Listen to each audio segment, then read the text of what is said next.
he understands the responsibility of where Robert is. It's not only, okay, I have to focus on going forward, is what am I doing to help others? Because in life, Steve, there's two questions we need to ask. And this is very, very timely based on what just happened in the last 24 hours for me and between you and I. See, there's two questions we need to ask ourselves. First of all, what am I doing to improve myself? That talks about me. I can be successful if I focus on myself. But the second question is, what am I doing to improve others? That talks about significance. See, I can be successful by just working on me, but my life will never have a meaning, will never have significance if I don't focus on others. I'm listening to the letter that you're reading from Robert, is that he knows where he's coming from. And it's like, okay, the light was turned on for me.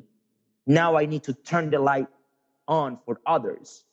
I'm going to college. Let me pass it on to a GED level student that hopefully one day can get the opportunity to do exactly what I'm doing now. And we're talking about faith. He's a person that needs to study for a final. And instead of saying, hey, let me put my energy into my study for my final, I have the faith that I will do well.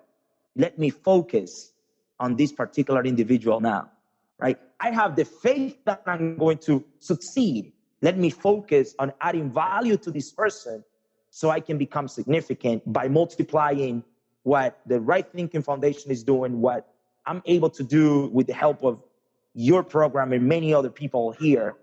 Let me focus on this person. So to me, it speaks loudly. I got the language of speaking of his past, but also I got from your letter, I got this, Steve. When the light is turned on for me, I want to turn it on for others. That's what I see from Robert in there. Yeah, it's a beautiful thing. By the way, yeah, he took two courses. He took business law and a marketing class. And he went into the marketing class with a B, and he came out of it after the exam with a B plus. He did very well on the exam. And his business law class, he got a strong A for the course. And wow. Now he's starting the next semester. He's already started his second semester now. So the message that we're doing today is to help people get closer to the Lord, of course. Absolutely. Because that's the answer. But we're trying to help people who quit, who don't think they can ever move forward, become like Robert and start the journey to moving forward and find out what his purpose is, and then to work toward it, to develop his plan and to stick to it. But it requires the support of other people, the encouragement of other people. Hey, I'm where I am today, sitting in this chair talking to you, because of many wonderful people, including you, that have given me encouragement and wonderful, wonderful word from the Lord when I absolutely. Oh yeah, so it's great. So hey, when I listened back to the interview that we had started, so that we could reconvene to know where we left off, I do something quite often, and a couple of my close friends always joke me. In the very beginning, when you first started it, I said my response to you was, I said, "Wow, I've got two things that I want to say," and I thanked you for trusting me like you thanked me in the first part of this interview. Mm-hmm. But I never came back to the second thing. The second thing was, what an honor it is for me to have you be my guest and share your wisdom and your motivation, your inspiration to the others. Because what we're really here for, that's the question that I want to tell you. Why are we really here? I'm going to answer it. We're here to love one another and help each other see the Lord through us. And, it's not us, it's the Lord through us. And absolutely. So, with that said, there's a lot of wonderful messages floating around out there, and we give some pretty good messages, I'd like to say, but the message itself is meaningless if it doesn't have people take action. And so, that's the Napoleon Hill idea right there. Yes. But what I want to tell you is this. I'd like to hear for a couple minutes here as we bring the show to a close in about 10 minutes, give or take. I'd like to hear more of your journey from Boston to Texas. We've talked about it a little bit here, but, it was so beautiful how you picked it up. Like I travel cross country. I'm going to go in 2 weeks back to Oregon. I'm in Norfolk, Virginia, as you know, and I'm going to go back out to the prison where Robert is and have some one-on-one time and have maybe another 75 to 100 men there for 3 hours on Friday night and then 2 hours with 15 or 20 of them the next morning and a private with Robert. So I'm being so fulfilled with the purpose that the Lord has given me. I'm so thrilled. You have traveled. You've taken your family, kind of like the Oregon Trail. I crossed the Oregon Trail when I travel. Picked up their whole lives, put it into their Conestoga wagons, and they traveled across this great land to make a new life. So tell me kind of what it is that this life that you're carving out for you and your family that you're doing so well at. Tell me what that is. Yeah, it's the development of a word, Steve, a word from God that we believe, right? And we're talking about faith and focus, and you cannot speak about faith without belief. But what that is that very, very briefly, I'll tell you, I've been traveling to Dallas for a good 6-7 years now. But in 2016, my wife and I came to a conference here of a person who is now our pastor, and that we follow him closely.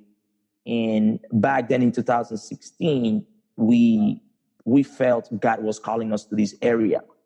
And my wife became convinced way before I did. So I was a little bit more reluctant. I put a little bit more obstacles and not to move and all that. But she was more convinced than I was at the beginning. And anyways, but we went through that process for a good part of almost 3 years, trying to prepare ourselves and go through the necessary steps for us to be here. And finally, when the time arrived and we felt it was the right time that God was preparing for us, we decided to move to Dallas from Boston. And we came here believing that we would go through a process, that we would really engage in ministry, but that it would take some time for us to accomplish or to do certain things that we wanted to do, like to be involved in leadership training and to be involved in actually the part of running of the church and be involved with the leadership of the church and allowing God to work through us to train and develop leaders. And I'll tell you, Steve, we came here with a plan that was going to take us 1 year, because based on what we studied, the church had a transition or a way to welcome new members, that it was going to take us 1 year for us to start doing something. So we would be doing nothing for a year. We had faith that God called us, and we were willing to let behind, a business or part of a business. 15 years at a church in ministry. I was a youth pastor for 9 years, a right-hand man of my pastor back in Boston. We were willing to put that behind, trusting that God was bringing us here. Yet we were not going to do anything, nothing, absolutely nothing for a whole year. We were willing to go through that process. So because we had the faith that God called us, and we were willing to go through the process and say, hey, let's go through the 1 year process, no problem. Let us just sit down and learn for a whole year. So we arrived in September. In December, I had my first meeting with the executive pastor of a church here where I congregate, where I'm part of. And, there's a lot of details there, but in December, I had my very first meeting because they took notice of me between September and December. And between December and January, end of January, I am being presented, I am being introduced as the person responsible for the leadership training and development of the leaders within the church. And more recently, as recent as 3-4 weeks ago, that responsibility has been increased. So you can ask me more details, Steve. I'm trying to be careful with the time here, but you can ask me to go more in details about this. But here's what I'm at now, because first of all, faith on a word. And second, because I was willing to go through a process. That process never took place. God accelerated that process. But see, here's the thing. Your life is accelerated when you believe in God, when you have faith. When you have the faith when you welcome God's process in your life, and you say, you know what, God, I don't understand it. I'm leaving something that feels good. I'm leaving it behind. I'm willing to put that aside. and I'm willing to go through this thing that doesn't make sense right now, but I'm going to go through it simply because I have faith in you. The process that you have in your mind never takes place, because the moment you believe, God speeds everything else, and everything is accelerated. So today I'm responsible for a group of over 150 people in general, directly or indirectly. We're training and developing leaders at this church, and that's beginning to overflow into other places and take me outside. But that's where we're at today. That's where we are at, and all of that happened in just 6-7 months. That's beautiful. So yeah, I just want to tell you what it comes to mind. There was a man, and I'm going to make you laugh because I'm going to give you a comparison here. There's a man in the Bible named Abraham, and he left his home, and he went from, and I like to say, one of my favorite words in the Bible to say is Ur of the Chaldees. Mm-hmm. And then he went with faith. And yes.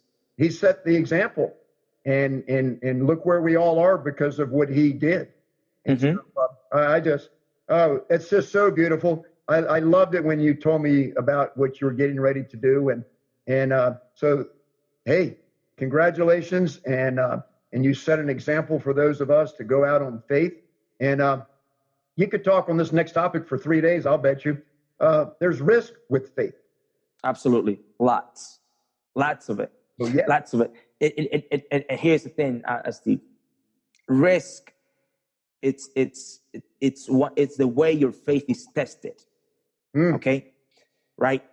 If you don't take the risk, then there is no way to prove how the strength of your faith, or there is no way for you to really prove that what you have faith on is truthful, is worthy of having faith on, because you're not taking that risk. See, I'm more convinced that God spoke, to my wife, to my family, to myself, that God led us here, and he confirmed that through many people here.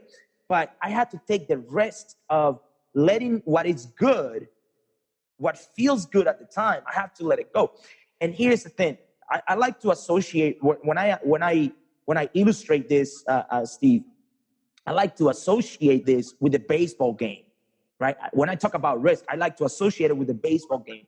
See, you just hit the ball. You had an infield, right? You just hit the ball out of the outfield, boom, and now you are on first base. You hit the ball. That's a sign of success. When you hit the ball, that feels good, right? You didn't strike out. You didn't walk on balls. No. You hit the ball.